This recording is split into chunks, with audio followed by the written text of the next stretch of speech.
Salut, j'espère que tu vas très bien.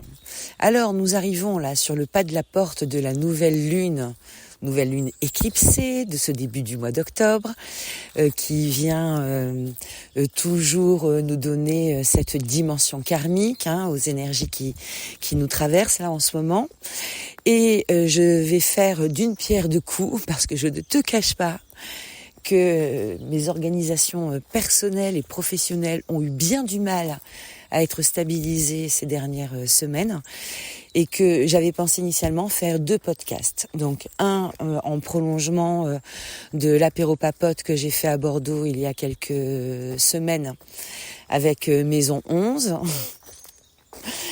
qui est une extension du coup de ce qu'on s'est dit sur le karma, et 2, justement cette question de la nouvelle lune là qui s'en vient avec cette dimension karmique. Alors je me suis dit on va faire les 2 en un, c'est-à-dire que autant se servir de l'expérience et l'exemple un petit peu karmique de cette nouvelle lune comme fil conducteur pour approfondir aussi cette question de karma. Mais on va pas faire que ça, parce qu'on va aussi bien entendu regarder les opportunités présentes, parce qu'elle est très jolie cette nouvelle lune, elle a des aspects qui sont quand même plutôt sympas, même il faut quand même le dire, une forme d'exigence de fond qui est présente déjà depuis le début du mois de septembre, même fin août, et qui continue à être très active. Il y a des aspects hyper intéressants avec des jolis potentiels d'évolution. Alors, qui dit éclipse dit karma, je te refais pas la mayonnaise. Tu connais l'histoire aussi bien que moi maintenant. Et ici, là, dans l'axe balance-bélier, en fait, on va toujours être dans cette question relationnelle. Le bélier étant l'incarnation du moi, quelque part, du je, et la balance, l'incarnation du nous, du duo, du binôme, du couple, du partenariat, de tout ce qui est relation en one-to-one. Faut que j'arrête d'expliquer comme ça, parce que à chaque fois je me fais ma litanie, mais ça alourdit un peu tout. Bref, voilà. Alors le cycle qui nous parle là en ce moment nous explique à quel endroit, ou vient nous montrer à quel endroit nous devons nous départir de certaines mauvaises habitudes, peut-être dans la constitution du nous, de notre manière singulière que nous avons de nous impliquer dans la question du nous. Alors évidemment, en sous-jacent, on va avoir la recherche à tout prix d'harmonie, les compromis qui se transforment en compromission, les valeurs qu'on n'a pas peut-être ou défendues ou revendiquées, les choses qu'on a acceptées, qu'on regrette d'avoir acceptées, qu'on n'aurait jamais dû accepter, tous ces trucs-là qui viennent nous parler finalement de comment, sur quel socle est bâti notre espace d'implication au sein de ce nous. Qu'est-ce que je mets de moi dans le nous, et jusqu'à quel point j'agis, peut-être aussi, question subsidiaire, sous des formes de recherche de contrôle de ce nous à travers la présence marquée de ce moi. C'est cette question aussi en parallèle de la fusion que j'avais soulevée il y a quelque temps de ça, en expliquant la vision de la fusion. Toi et moi, on est pareil, mais est-ce qu'on est pareil comme toi, ou est-ce qu'on est pareil comme moi ? Ça c'est vraiment les questions karmique du moment par excellence. Alors tu me dis, oui, qu'est-ce qu'il y a de karmique finalement ? On parle aussi là d'aspects en fait de psychologie et du coup de nos personnalités égotiques. Oui, mais si, parce que il y a quand même quelque chose qui est à retenir. Souvent, quand on est en train de parler de rencontres, etc., ce qu'on va entendre revenir depuis quelques années comme adjectif, c'est souligner la fluidité, en fait, la fluidité des choses, la fluidité dont le contact se met en place, le côté un peu incroyable, rocambolesque, peut-être même de la rencontre, de cette forme de mise en partenariat avec l'autre en face. Et tout ça, cette fluidité-là qu'on interprète bien souvent comme un très bon signe, je t'engage à le regarder peut-être avec un tout petit peu de distance. Et c'est là aussi une approche qui va compléter ce que l'on peut faire quand on identifie, quand on est en situation karmique. Tout petit peu de distance, pourquoi ? Parce que quand c'est fluide, souvent, c'est que c'est un chemin qu'on connaît déjà. Quand les choses circulent très bien d'un point A à un point B comme ça tout de suite, il y a quand même des chances que le chemin existe déjà. Si tu dois traverser la jungle, tu vas avoir tendance à suivre un chemin qui est déjà tracé, parce que c'est là justement que c'est fluide. Si tu dois commencer à sortir le coupe-coupe et progresser comme ça, il est évident qu'il y a une dynamique de tempo qui est complètement différente sur ta progression. Alors pourquoi du coup c'est fluide ? C'est fluide parce qu'on connaît déjà le chemin. Si on connaît déjà le chemin, c'est que ce qui se passe dans la situation, dans la rencontre du moment karmique, c'est qu'on est en train de jouer sur un terrain connu, un terrain qu'on identifie déjà, alors que ce soit en lien avec nos expériences antérieures ou en lien avec nos expériences de transcendance qui sont complètement attachées à notre incarnation de maintenant. Nous connaissons déjà. Donc, un point de regard à proposer sur la fluidité qui peut permettre aussi d'éviter peut-être de se raconter des sornettes en arrière-plan quand on est aussi en train de vouloir peut-être grossir les traits magiques d'un moment vécu ou partagé avec quelqu'un. Oui, il y a beaucoup de synchronicités qui entourent les relations karmiques, mais les synchronicités ne sont pas nécessairement à comprendre comme la dynamique New Age voudrait nous la faire comprendre. Je pense à plein de concepts qui évoluent, et je vais m'abstenir de les nommer, mais qui ont tendance quand même à aller amputer une partie de notre libre arbitre, parce que l'espace émotionnel issu de ce karmique-là, que nous vivons dans ces moments-là, provoque comme des schémas en fait addictifs à certaines dynamiques émotionnelles, et on n'est plus dans des relations évolutives à partir du moment où on commence à voir qu'on a des aspects de dépendance et de codépendance affective qui agissent en fait en arrière-plan. Du coup, dans cette nouvelle lune là, sur notre représentation du karma, il y a comme quelque chose qui grandit en maturité, et en ça, on commence déjà à sentir les effets secondaires du voyage de Saturne dans les Poissons, qui est en train de donner pas à pas, avec aussi bien en marche directe qu'en rétrogradation, et qui est en train de nous donner finalement comme des petits jalons, des petits plots sur quelle est la juste place, pourrait-on dire, à donner à nos recherches d'idéaux comme à nos recherches fusionnelles, émotionnelles, etc., etc. Et en faisant son job, il y a cette capacité de mettre aussi une forme de pragmatisme, un pragmatisme sain, pas un pragmatisme qui est désillusionné. C'est pas parce que on regarde les choses avec moins de biais interprétatifs, un peu infantiles ou déresponsabilisés, que l'on note la magie à ce qui se passe, parce qu'il y a de la magie dans tout ça. Mais plutôt, on permet peut-être de lui donner une vraie dimension d'exister de manière saine. C'est-à-dire que bien souvent, dans les espaces un peu de rencontres karmiques, il y a quelque chose de tellement intense qui se dégage et qui monte, que les protagonistes, alors les deux ou Justin, peuvent tout d'un coup se figer avec la peur que quelque chose ne bouge, tellement le moment a l'air d'être parfait.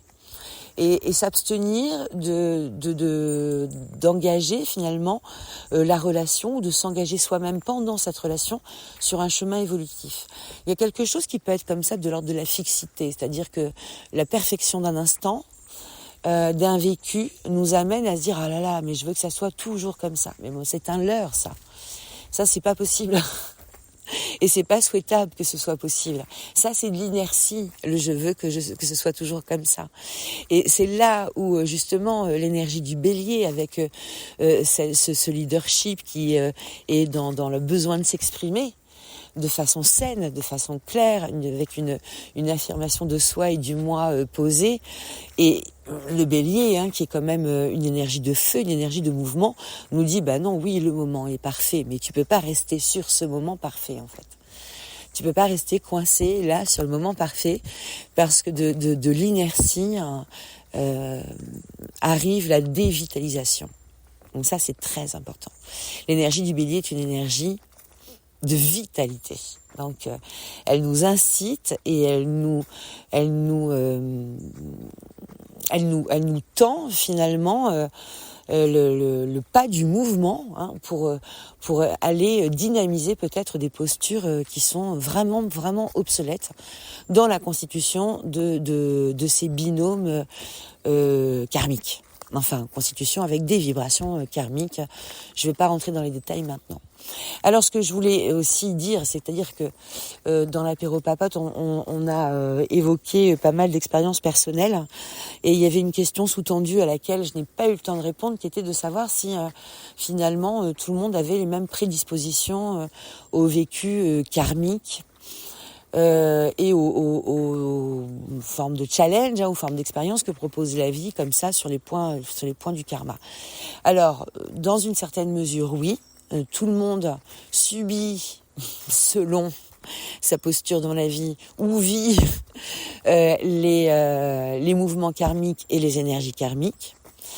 Tout le monde est doté d'un chemin d'évolution karmique. Ensuite, la qualité des expériences, c'est-à-dire quel domaine de vie elles concernent, parce que tout ne se joue pas en couple. Il y a des domaines karmiques qui sont des domaines exclusivement familiaux. Il y a des domaines d'expérience karmique pour l'individu qui sont exclusivement positionnés dans des maisons dites sombres, donc assez peu visibles par l'extérieur, qui donnent pas forcément objet non plus à matérialisation. Mais tout le monde a une trajectoire karmique induite, souhaitée, qui va vers cette évolution et cette émancipation de vieux schémas obsolètes. Ensuite, la spectacularité des expériences karmiques, là, oui, il y a des prédispositions. Il y a des prédispositions, ça se lit sur une carte astrale. Les aspects de prédisposition pour vivre des expériences karmiques dans un secteur ou dans l'autre, ça se lit. Ce qu'on lit aussi, c'est les cycles, c'est-à-dire savoir où est-ce qu'on en est par rapport à une rencontre karmique, par rapport à une relation karmique, par rapport à une situation qui est du même parfum. Je vais pas répéter 1000 fois le même mot, enfin je vais essayer d'éviter. Ça se lit et ça permet aussi de voir quelle est finalement la direction peut-être la plus intéressante à suivre pour nous, histoire de casser un peu le schéma des travers que nous avons pu prendre à de multiples occasions sur notre parcours d'être humain. Voilà, je vais le formuler comme ça. Toujours intéressant de voir justement quand on parle des cycles et notamment des éclipses et qu'on est en train de faire interagir le cycle lunaire avec les expériences karmiques que nous sommes amenés à vivre. Toujours intéressant de se référer au cycle précédent. Il y a des dates clés qui rejouent des aspects similaires. Alors, on n'est jamais sur des cartes absolument identiques, sur le plan d'analyse astrologique pure et dure. Mais pour certaines personnes, ça va résonner vraiment particulièrement fort parce que des points importants sont touchés dans leur carte et on peut, du coup, se faire comme un petit flashback sur où est-ce que j'en étais il y a 9 ans sur ces questions-là, où est-ce que j'en étais il y a 18 ans sur ces questions-là. Qu'est-ce qui se joue pour moi ici, maintenant? Déjà, quand tu sais que tu arrives sur un moment de transition de cycle, et les éclipses, et a fortiori encore plus une nouvelle lune, qui est vraiment l'indicateur d'un renouveau. Donc ça veut dire qu'il y a quelque chose qui se clôture avant qu'on ait le renouveau. Eh bien, on avance en conscience. C'est-à-dire qu'on voit, on sent quel est le point en fait qui est en train de nous solliciter là tout de suite maintenant, sur lequel il faut qu'on évolue, parce que c'est souvent des endroits où en fait on n'est pas hyper confort, où ce qui était jusqu'à présent très confortable devient tout d'un coup extrêmement insupportable. Ça peut être des transitions un peu sauvages qui agissent comme ça. Et ben ça nous éclaire de savoir quelle est la question de fond qui se présente à moi en fait maintenant par rapport à mon évolution personnelle.